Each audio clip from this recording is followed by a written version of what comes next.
y a 66 millions d'années. C'est l'une des périodes les plus chaudes de l'histoire de la planète. Il n'y a pas encore de calotte glaciaire. Tout est luxuriant et vert et les dinosaures parcourent la Terre.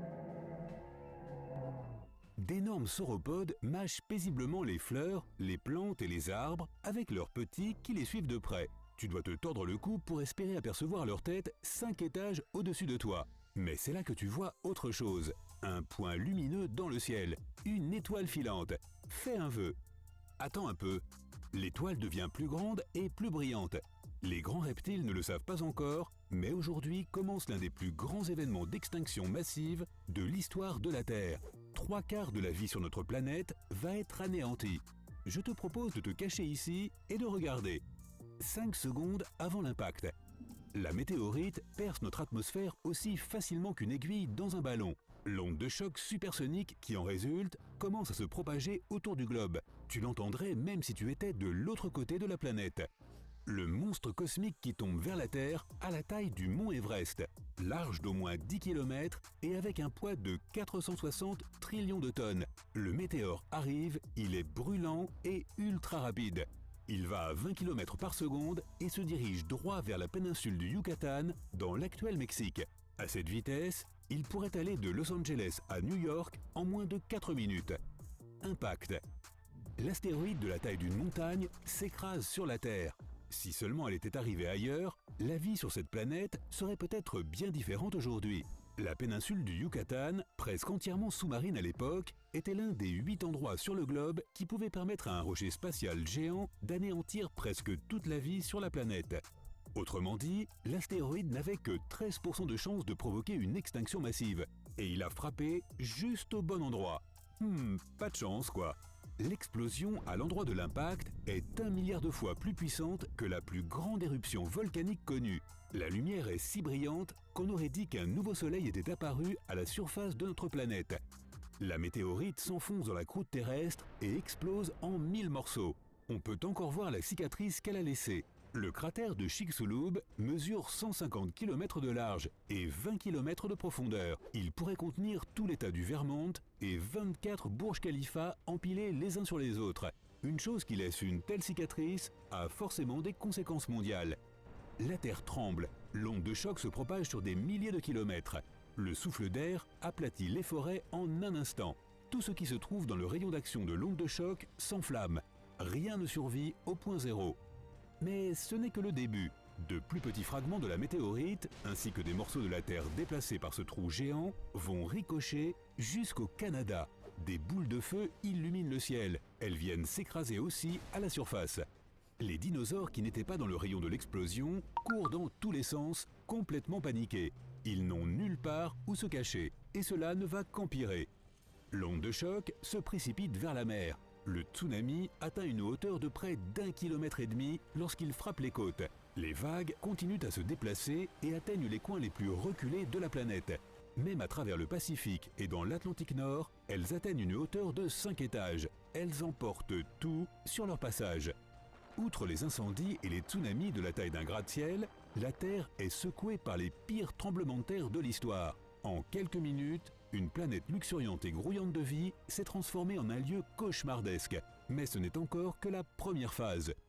5 minutes après l'impact.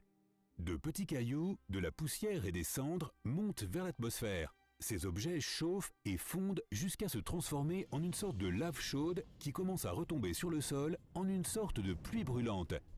10 heures après l'impact. Les incendies continuent d'engloutir tout sur leur passage. Certains dinosaures qui ont survécu en Amérique du Nord tentent de s'échapper vers des territoires inconnus, mais ils ne peuvent pas puisqu'ils se trouvent désormais dans des marécages denses et ne peuvent pas s'échapper. 1 mois après l'impact, 15 trillions de tonnes, soit 2,5 millions de fois le poids de la grande pyramide de Gizeh, de cendres et de suie, se retrouvent dans l'atmosphère. Le nuage couvre toute la planète et bloque le soleil. La Terre sombre dans l'obscurité. Les plantes qui ont survécu ne peuvent plus faire de photosynthèse. Le niveau d'oxygène baisse et tous les animaux qui sont encore là sont finalement décimés par le manque d'air. Mais la conséquence la plus grave est l'extinction du phytoplancton. Toute la chaîne alimentaire de l'océan commence à s'effondrer comme un château de cartes. De nombreux animaux marins ont perdu leur principale source de nourriture. Les animaux survivants sur Terre ne trouvent plus rien à manger non plus. Il n'y a plus de plantes pour les herbivores et bientôt plus d'herbivores pour les carnivores. Sans parler des pluies acides. La météorite de Chicxulub a frappé à un endroit où il y avait beaucoup de soufre. La chaleur de l'impact a vaporisé le gaz toxique instantanément et il s'est mélangé à l'air de l'atmosphère. Des pluies acides tombent sur toute la planète et les océans deviennent toxiques. Et comme si ce n'était pas assez, le froid finit par achever le travail. Comme le soleil est bloqué, la boule de feu brûlante qu'est notre planète commence à se refroidir. Ce qu'il reste après ça. Les plantes ont un peu plus de chance que les animaux. Les graines et le pollen ont réussi à survivre à ces temps difficiles. Les premières à redonner peu à peu quelques touches de verre à la planète carbonisée, ce sont les fougères. Le vent transporte leurs graines et les répand sur la Terre pendant 10 ans. Puis viennent les palmiers. Les nouvelles plantes produisent de l'oxygène et nourrissent les petits mammifères. Parmi les reptiles, seuls les tortues et les ancêtres des crocodiles ont pu survivre à la température et à l'acidité des eaux de la planète. Incroyablement, certains dinosaures qui ressemblent à des oiseaux survivent aussi. D'autres espèces d'oiseaux évoluent et tu sais quoi ? Ils vivent encore parmi nous aujourd'hui. Mais malheureusement, tous les animaux terrestres de plus de 22 kg ont disparu. Il a fallu énormément de temps au règne animal pour se rétablir. De plus grands mammifères comme les rhinocéros ont commencé à apparaître seulement 15 millions d'années après la disparition des dinosaures. Les baleines bleues, la plus grande créature vivante que cette planète ait jamais vue, même plus grande que les dinosaures, sont apparues il y a seulement un peu plus de 4 millions d'années. Avaient-ils une chance de se battre ? Les scientifiques disent que si la météorite avait frappé dans les profondeurs de l'océan, l'histoire aurait été bien différente. Oui, les raz-de-marée qui en auraient résulté auraient été 10 fois plus importants que ceux qui ont déferlé sur la planète, même s'ils étaient déjà énormes. Mais même un méga tsunami géant ne serait pas capable d'anéantir 75% de la vie végétale et animale sur Terre.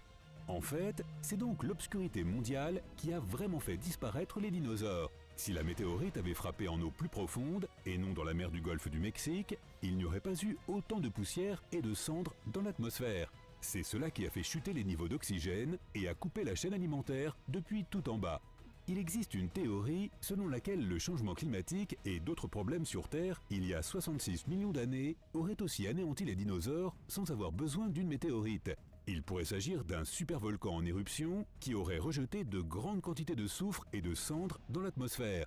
Peut-être que la météorite n'a fait qu'accélérer l'inévitable. Passons maintenant à une question plus intéressante. L'humanité pourrait-elle survivre à l'impact d'une météorite pareille ? À cette époque-là, aucune chance, évidemment. Mais si quelque chose comme cela devait arriver de nos jours, nous avons un intellect et une technologie très avancés. Nous avons rempli le cosmos de sondes et de satellites. Nous savons donc que des météores pourraient se diriger droit sur nous. Cela ne nous prendrait pas par surprise. Nous devrions peut-être nous cacher profondément sous terre pour éviter l'onde de choc et les tsunamis. Et il faudrait aussi assez de nourriture là-bas en bas pour tenir au moins 1 an. Et ne pas oublier le papier toilette. Mais avec une bonne préparation, l'humanité pourrait avoir une chance.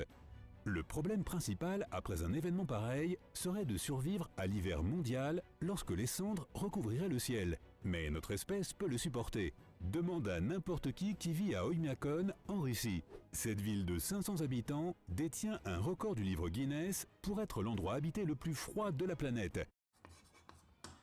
Copie ça 100 fois au tableau. Copie ça 100 fois à l'ordi. Copie ça 100 fois dans ton cahier imaginaire. Plein de pâtes d'ici, plein de fromage d'ici. Ils ont vu le thermomètre indiquer jusqu'à moins 68 degrés. Et qu'en est-il de la préservation de la vie végétale et animale ? Notre espèce travaille à cela depuis très longtemps. Il y a un entrepôt mondial de semences sur l'île de Svalbard. Il est situé à environ 40 étages sous terre et peut contenir plus de 2 milliards d'échantillons. L'emplacement a été choisi en raison du climat de permafrost et de la faible activité tectonique. Protéger tous les animaux de la planète serait beaucoup plus difficile. Peut-être que le génie génétique, le clonage ou autre chose pourrait fonctionner.